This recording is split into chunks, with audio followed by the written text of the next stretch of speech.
Assalamualaikum warahmatullahi wabarakatuh. Nama saya Andika Tsukiko. Saya berasal dari kelas 10 IPS 2 dan hari ini saya akan menceritakan sebuah teks hikayat yang berjudul Seorang Kakek dan Seorang Ular. Pada zaman dahulu, ada seorang kakek yang cukup disegani. Ia dikenal takut kepada Allah, gandrung pada kebenaran, dan beribadah setiap waktu. Lalu juga menjaga sholat 5 waktunya. Dan selalu mengusahakan membaca Al-Quran dari pagi hingga petang.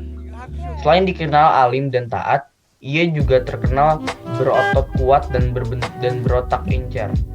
Ia punya banyak hal yang menyebabkan tetap mampu menjaga potensi itu. Suatu hari, ia sedang duduk di tempat kerjanya, sembari mengisap rokok dengan nikmatnya. Tangan kanannya memegang tasbih yang senantiasa berputar setiap waktu di tangannya. Lalu, tiba-tiba seekor ular besar menghampirinya dengan tergopoh-gopoh.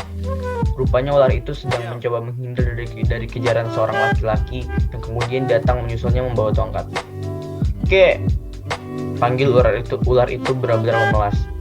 "Kakek kan terkenal suka menolong. Tolonglah saya, selamatkan saya agar tidak dibunuh oleh laki-laki yang sedang mengejar saya itu. Ia pasti akan membunuh saya begitu berhasil menangkap saya. Tentunya kamu baik sekali jika mau membuka mulut lebar-lebar supaya saya dapat bersembunyi di dalamnya. Demi Allah dan demi Allah dan demi ayah kakek, saya memohon kabulkanlah permintaan saya ini." "Ulangi sumpahmu sekali lagi," kata si kakek. "Takutnya setelah mulutku kamu buka, kamu masuk ke dalamnya dan selamat. Budi baikku kamu akan balas dengan keculasan. Setelah selamat, jangan kamu malah mencelakai saya."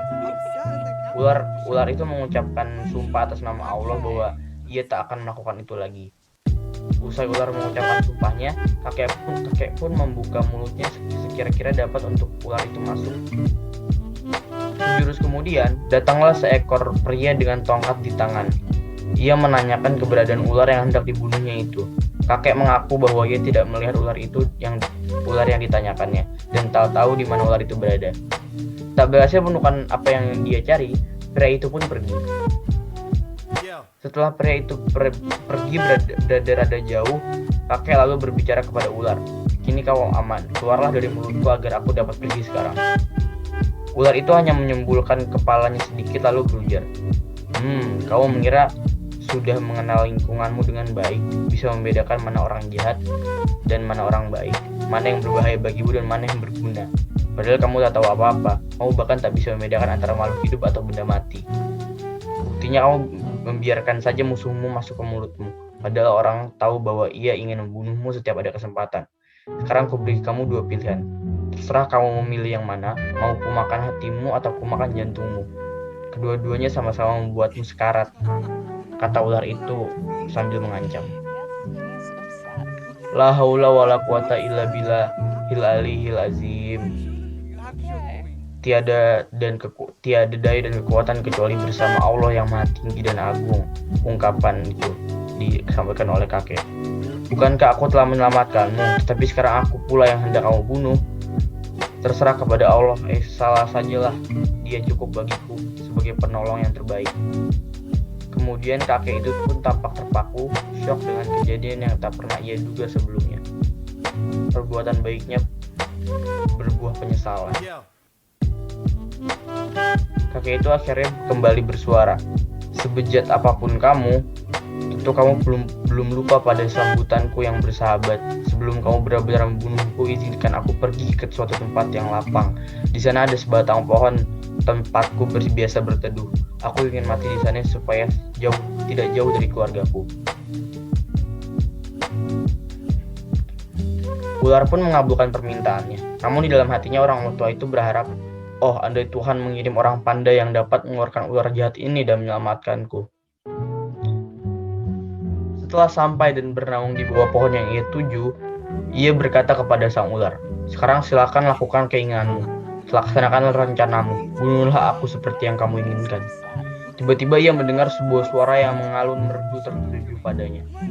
"Wahai kakek yang baik budi, penyantun dan pemurah, wahai orang yang baik, terekam jejaknya. Ketulusan dan niat hatimu yang suci telah menyebabkan musuhmu dapat masuk ke dalam tubuhmu, sedangkan kamu tak punya cara untuk mengeluarkannya kembali. Cobalah engkau pandang pohon ini, ambil daunnya, beberapa lembar lalu makan. Moga Allah senantiasa membantumu. Anjuran itu kemudian ia amatkan dengan baik sehingga ketika keluar dari mulutnya, ular itu telah menjadi bangkai.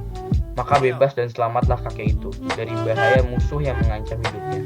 Kakek itu girang bukan main sehingga berujar, "Suara siapakah yang tadi saya dengar sehingga saya dapat selamat?" Suara itu menyahut bahwa dia adalah seseorang penolong bagi setiap pelaku kebajikan dan berhati mulia. Suara itu berujar, "Saya tahu kamu dizolimi. Maka atas izin Zat yang Maha Hidup dan Maha Berdiri sendiri, yaitu Allah, saya sedang menyelamatkanmu." Kakek bersujud seketika tanpa tanda syukurnya kepada Tuhan yang telah memberi pertolongan dengan mengirimkan seorang juru penyelamat untuknya.